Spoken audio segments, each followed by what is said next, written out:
My experience playing OCG Yu-Gi-Oh! In Japan as a tourist. In June of 24, I traveled to Japan with my now fiance and a couple of friends. I played in 2 locals, and I wanted to discuss my experience for others who might be looking to do the same thing. I put together a video guide on this over how I prepared in detail, but I thought it might be worthwhile to expand on what it's actually like while I was there, in case people are curious about the experience. I don't think I'm going to watch the video alongside this, but holy crap. In June of Travel vlogging, dude. Oh, it's out of characters. That's really cool. Of the card. Yeah, he actually does genuinely good content. So you guys should watch that at some point, but let's see this.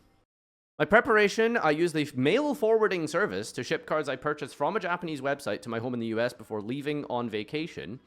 Did a bunch of practicing on Omega OCG ladder. Omega has an OCG ladder? Is that a thing? So I would know how to play against OCG exclusives.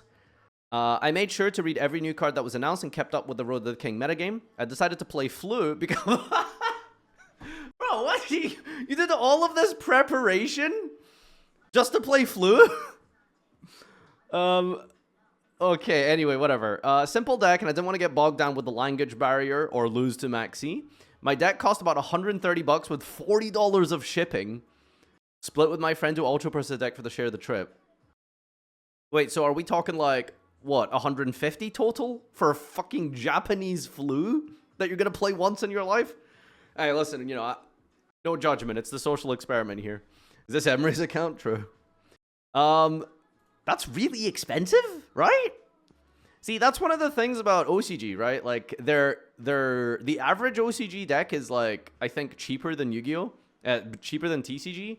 Their high-end decks are cheaper, but even their cheap decks have a little bit of a higher floor than us, because there are some TCG decks like that you can pick up for like pennies, like playable decks like you can get for like dirt.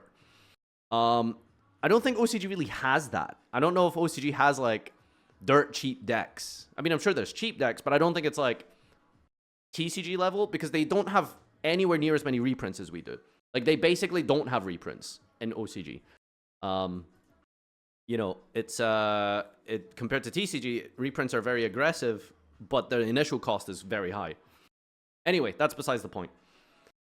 The language was a large concern. My Japanese isn't very good, and I'm still very much a beginner. And at the time, there was some controversy on Twitter about a YouTuber named Squiddy being denied the chance to play at locals while he visited Japan because he didn't speak the language. Which was crazy for those of you who remember, but basically Squiddy tried to go to a bunch of locals, and they pretty much just denied him entry because he wasn't Japanese. To try and prevent this from happening, I put together a cheat sheet of Yu-Gi-Oh! Vocabulary to help me duel, and it was helpful to communicate with. I do think this helped convince some of the shop employees I'd be able to play in the tournaments without too much issue. Bro, that's actually crazy that he had to, like, convince shop owners to let him play. Like, he had to, like, show his homework. Bruh. Also, I don't know if anyone actually... You know, for anyone who regularly duels in person, like... There isn't that much communication in person, right? As long as you do everything like to the letter, like there isn't that much, right? There's like declaring your phases, activating effects, asking your opponent to pause for a response, resolution. There's not that much communication. Like you're never going to really need to know how to say all of this. Right? Like the types as well, you know, like you're never really gonna say that. You just look at the card, you know. Specifics and conditions could be tricky. Yes, I understand that you do need to communicate, but I don't think in general there is that much to be communicated in an in-person duel, unless you don't know the cards. Then at that point, yes, you're gonna be yapping to your opponent a lot. But if you're just a meta player playing a standard meta game of Yu-Gi-Oh! Against a meta deck with your meta deck, I've seen full matches conclude in literal silence. It's just players pointing at their cards, occasionally saying their phase, and like 99% of the duel was conducted in just silence. But yeah, anyway, that's a side point here. I will say, big shout out to the amount of effort he put into this. Like, he really did try. You know, he's not trying to have that stereotypical dumb American Westerner vibe. So he actually tried and learned some of the language of the locale to enhances traveling and tourist experience, so shoutouts to him. While I was in Japan, I tried to play a local in Tokyo, Akibara, Kyoto, and Osaka. Went to satellite shops, which seem to have a Konami support and host 2 to 3 tournaments per day. Jesus. I was able to play in Kyoto and Osaka, but was turned away when I tried to play in Tokyo. They told me something along the lines of that it would be too tough for me to play. Ironically, I think the shop I wasn't allowed to play at was the exact same one that turned away Squiddy, though I didn't know at the time. I was... whatever, dude. What's the difference between turning away a foreigner and turning away a new player? Right? Because I feel like you're going to be getting the same experience. If you barely speak the language, or if you're Japanese but you haven't really played the game before properly, like I feel like it's kind of the same sort of vibe, right? Like it's you know, I guess you can explain it to the new player, but what, you're going to be sitting there for the whole tournament explaining every single card and every single play for the whole tournament? That's really no different to like a language barrier from someone who could be experienced but just doesn't know the specifics of the language in certain instances. Anyway, whatever. This is not a rag on Japanese locals segment, but I just think it's crazy that they just regularly deny people to play in their tournaments. I genuinely think that's crazy. I feel like it should be one of those like see how it goes situations, right? It's like they're using the excuse of, oh well, you know, you can play, but we're trying to help you, like, you know, not have a bad day. So it's better you just don't enter.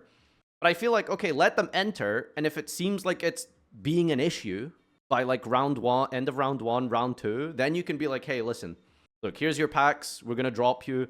It's just too difficult. I suppose you're struggling too much to like understand every single card, blah, blah, blah. Then I guess, right?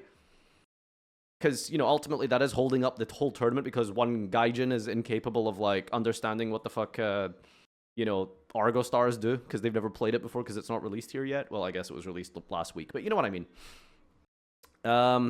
Anyway, like, what's the difference between this and going to a restaurant? I don't know. I don't know why this annoys me so much. I was allowed to compete in a 2 p.m. 3-person local. Why would you even pay money? Like, just sit and, like, eat some chips and duel against each other, like, round robin. Like, what? Why even play at all? The best of 3 and a 6 p.m. 16-person local in Osaka that was best of 1. I won the 3-person local. White man walks in.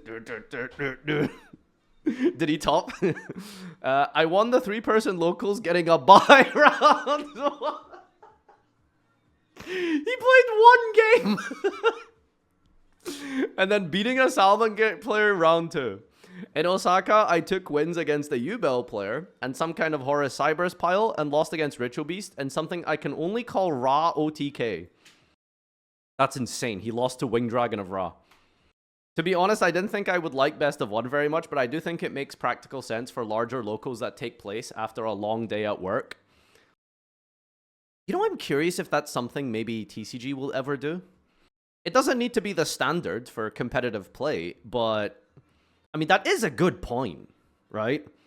Like, a lot of people who go to locals go after work or not on weekends. And it's like, okay, your local starts at what, like 6:30 p.m., 7 p.m. by the time everyone has actually showed up, signed up, late people, all that kind of stuff. And then it's like, well, what are you going to do? Play a best of 3, like 5-rounder? Like, that's just not practical, right? You get home at like 1 a.m., really, if you play it effectively. Because most locals where I live just cut around. Like, it's very regular to have like 3 XOs by the end of the tournament, which sucks.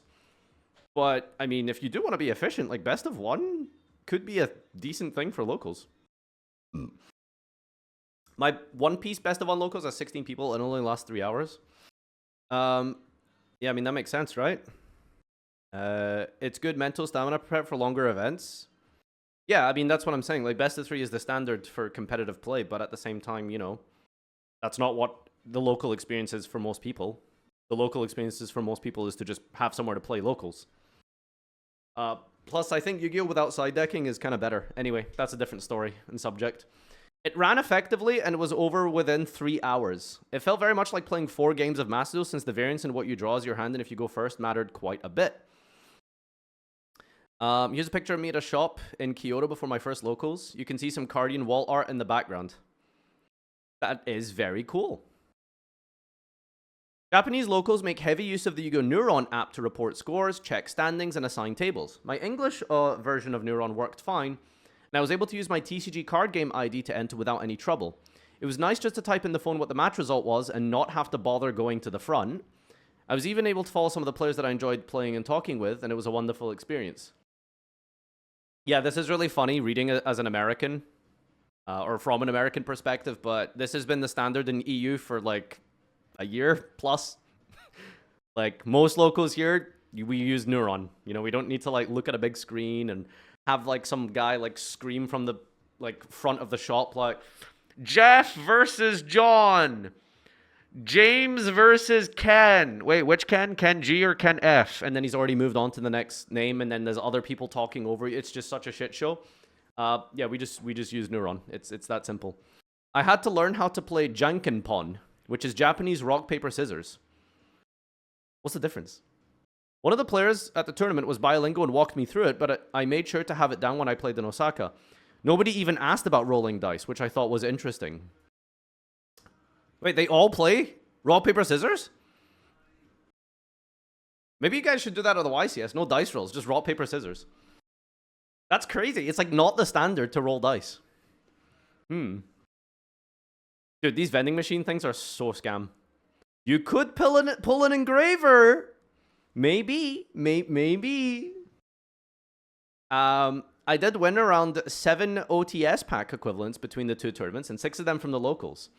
I gave away most of them to my friends as souvenirs, and one of my friends opened his immediately, and I found that the packs only contain a singular card.